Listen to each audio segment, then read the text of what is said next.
Agenda Keongmas. Assalamualaikum warahmatullahi wabarakatuh. Nama saya Silvi Rizky Maulida dari kelas 1A.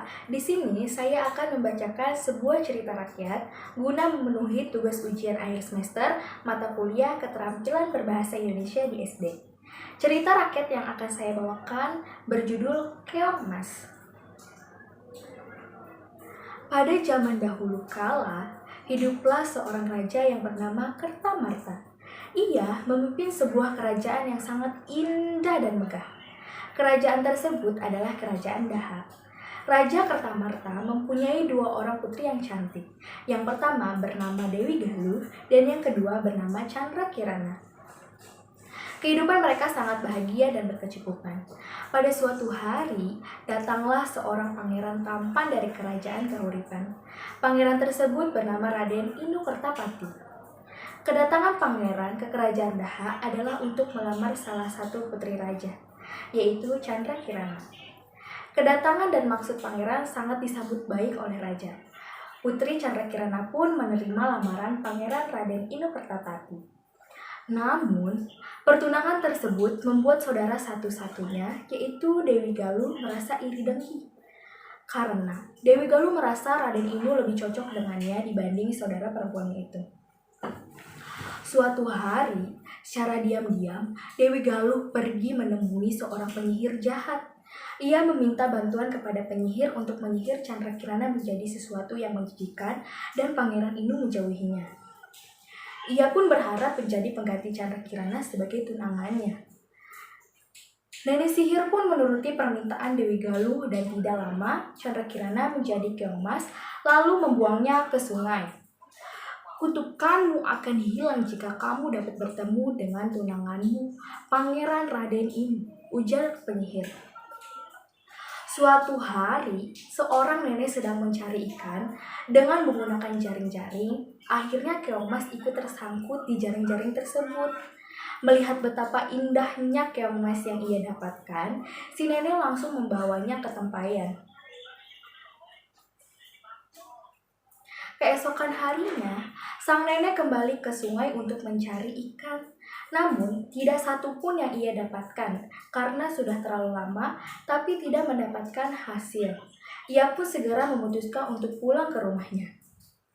Ketika nenek sampai di rumah, ia sangat terkejut. Ia melihat makanan yang sangat enak sudah tersedia di atas meja makannya. Ia merasa sangat heran dan bertanya-tanya, siapa yang sudah membuatkan makanan ini?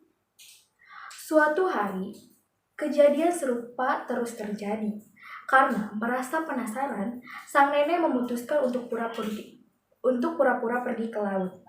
Sebenarnya, ia ingin tahu dan mengintip siapa yang sudah membuatkan makanan setiap harinya.